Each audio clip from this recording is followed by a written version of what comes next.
Hi hello ವಿದ್ಯಾರ್ಥಿಗಳೇ, nursing ಇನ್ Kannada YouTube ಚಾನಲ್ಗೆ ಸ್ವಾಗತ. ಓಕೆ, ರಿಸಲ್ಟ್ಗೋಸ್ಕರ ವೇಟ್ ಮಾಡ್ತಿದ್ದೀರಾ. ರಿಸಲ್ಟ್ ಯಾಕೆ ತಡ ಆಗ್ತಿದೆ ಅಂತಂದು ಕೆಲವೊಂದಿಷ್ಟು ನಿಮಗೆ ಇನ್ಫಾರ್ಮೇಷನ್ ಹೇಳ್ತಾ ಹೋಗ್ತೀನಿ. ಓಕೆ, ನಿನ್ನೆ ಸಾಯಂಕಾಲ ಗೊತ್ತಾಗ್ತಕ್ಕಂಥ ಯಾವಾಗ ನಿಮಗೆ ಒಂದು ಮೆಸೇಜ್ ಹಾಕಿದೆ ಎಲ್ಲನೂ ಕೂಡ ಕಂಪ್ಲೀಟ್ ಆಗಿದೆ ಅಂತ ಅಂದ ಮೇಲೆ ಒಂದು ಇನ್ಫಾರ್ಮೇಷನ್ ಗೊತ್ತಾಗಿದ್ದು. ಅಲ್ಲಿವರೆಗೂ ಕೂಡ ಅವ್ರಿಗೂ ಕೂಡ ಗೊತ್ತಾಗಲಿಲ್ಲ. ಅಂತಂದರೆ ಇನ್ನೂ ಕೂಡ ಎಷ್ಟೋ ಪೇಪರ್ಸ್ಗಳು ಡಿಸ್ಪ್ಯಾಚ್ಡ್ ಆಗಿದ್ದಾವೆ ಅಂತಂದು. ಮೀನ್ಸ್ ಇದರ ಅರ್ಥ ಹೇಳ್ತೀನಿ ನೋಡಿ. ನಮ್ಮ ಎಲ್ಲವನ್ನೂ ಕೂಡ ಎಕ್ಸಾಮ್ ಮುಗಿದ ತಕ್ಷಣ ವಿತಿನ್ ಇಷ್ಟು ಗಂಟೆ ಅಂತ ಇರ್ತದೆ, ಅಷ್ಟು ಗಂಟೆ ಒಳಗಡೆ ಏನಂತಂದ್ರೆ ಸ್ಕ್ಯಾನಿಂಗ್ ಮಾಡಬೇಕು. ಎಲ್ಲನೂ ಕೂಡ ಏನು ಮಾಡ್ತಾರೆ ಅಂತಂದರೆ RGH ಕಡೆಯಿಂದ ಲಾಕ್ ಮಾಡ್ತಾರೆ. ಮೀನ್ಸ್ ನಿಮ್ಮ ಈ ಥೇರಿ ಬರೆದಿರೋದು ನೋಡಿ ಪೇಪರು, ಅವನ್ನೆಲ್ಲನೂ ಕೂಡ ಸ್ಕ್ಯಾನ್ ಮಾಡ್ತಾರಲ್ವ, ಇಮಿಡಿಯೇಟ್ ಸ್ಕ್ಯಾನ್ ಮಾಡ್ತಾರೆ, ಗೊತ್ತಿರಬೇಕು ನಿಮಗೆ ಥೇರಿ ಸೆಂಟ್ರಲ್ಲಿ. ಓಕೆ, ಬರೆದಾದ ತಕ್ಷಣ ಏನು ಮಾಡ್ತಾರೆ, ಸ್ಕ್ಯಾನ್ ಮಾಡ್ತಾರೆ. ಅದು ನಿಮ್ಮದಾದಂಥ ಒಂದು ಸಪ್ರೇಟ್ ಒಂದು ಮಾಡಿಬಿಟ್ಟು ಅದು RGHಗೆ ತಂದೆ ಅದೊಂದು ಸೆಕ್ಯೂರಿಟಿ ಒಳಗೆ ಅದು ಲಾಕ್ ಆಗ್ತದೆ. ಯಾವಾಗ ಇವ್ಯಾಲ್ಯೂಯೇಷನ್ ಸ್ಟಾರ್ಟ್ ಮಾಡಲಿಕ್ಕೆ ಬಿಡ್ತಾರೋ ಆವಾಗ ಓಪನ್ ಆಗಬೇಕು ಅವು. ಅದು ಎಲ್ಲ ಒಂದು ಸೆಂಟ್ರಲ್ಲಿ ಕೂಡ ಅದು ಒಂದೇ ಕಡೆ ನಡೆಯಲ್ಲ. ಅದು ಆಯಾ ಒಂದು ಸೆಂಟ್ರಲ್ಲೇ ನಡೆದಿರ್ತವೆ, ಅಲ್ಲಲ್ಲಿ ಆಲ್ಮೋಸ್ಟ್ ಅಥವಾ ಸ್ಪೆಸಿಫಿಕ್ಕಾಗಿ ಇವ್ಯಾಲ್ಯೂಯೇಷನ್ ಸೆಂಟರ್ ಅಂತ ಇರ್ತವೆ. ಅಲ್ಲಿ ಏನು ನಡಿಬೇಕು ಅಂತಂದರೆ ಡಿಫ್ರೆಂಟಾಗಿ, ಅಂತಂದರೆ ಅದೇ ಕಾಲೇಜ್ ಅದೇ ಸೆಂಟ್ರದ್ದು ಅವ್ರದ್ದೇ ಸ್ಟೂಡೆಂಟ್ ಇರ್ತಾ ಹಂಗಲ್ಲ. RGH ಸರ್ ಏನು ಮಾಡ್ತಂದ್ರೆ ರ್ಯಾಂಡಮ್ ಆಗಿ ಸ್ಟೂಡೆಂಟ್ಸ್ ಏನು ಮಾಡ್ತಾರೆ ಅಂತಂದರೆ ಇಂತಿಷ್ಟು ಸ್ಟೂಡೆಂಟ್ ಅಂತಂದರೆ ಈ ಸರ್ತಿ ಟೀಚರ್ಸ್ಗೆ 40 ಸ್ಟೂಡೆಂಟ್ ಥಿಯರಿ ಪೇಪರ್ಸ್ನ ಒನ್ ಡೇ ಕೊಡ್ತಿದ್ರಂತೆ ಕೇಳಲ್ಪಟ್ಟಿದ್ದೀನಿ. ಆ್ಯಂಡ್ 4 ನಿಮಿಷ ಇದ್ದಿದ್ದು 6 ನಿಮಿಷಗೇನೋ ಇನ್ಕ್ರೀಸ್ ಮಾಡಿದ್ರಂತೆ ಇವ್ಯಾಲ್ಯೂಯೇಷನ್ಗೆ, ಅದನ್ನು ಕೂಡ ಕೇಳಿದ್ದು. ಸೊ ಆ ಥರ ಚೆಕ್ಔಟ್ ನಡೆದಿದೆ, ಇಷ್ಟು ದಿನವೂ ಕೂಡ ನಡೀತಾ ಇದೆ. ಸ್ಟಿಲ್ ಇವತ್ತು ಕೂಡ ಚೆಕ್ಔಟ್ ಆಗಿದ್ದಾವೆ.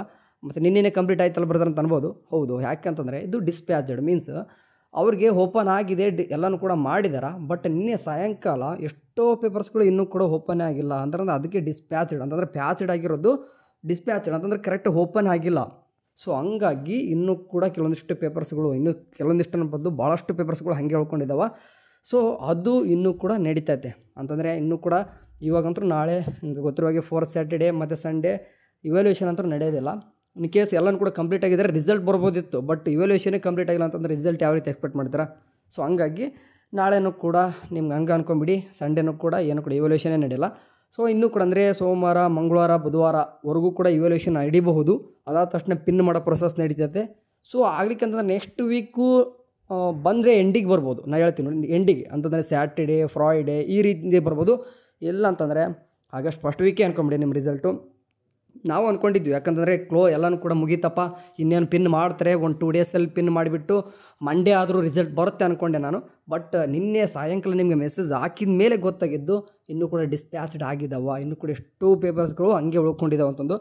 ಸೊ ಅಂತಂದರೆ ಡೈಲಿ ಏನು ನಡೀತೈತೆ ಅಂತಂದರೆ ಎಷ್ಟು ಪೇಪರ್ಸ್ಗಳು ಇವ್ಯಾಲ್ಯೂಯೇಷನ್ ಅದು ಎಲ್ಲನೂ ಕೂಡ ಅಲ್ಲಿ ಮಾನಿಟ್ರ್ ಒಂದು ಸ್ಕ್ರೀನಲ್ಲಿ ಬರ್ತೈತೆ. ಓಕೆ, ಅಲ್ಲಿಂದ ನಾವು ನಿಮ್ಗೆ ಅಪ್ಡೇಟ್ ತಿಳ್ಕೊಂಡು ಹೇಳ್ತಾ ಇರ್ತದೆ.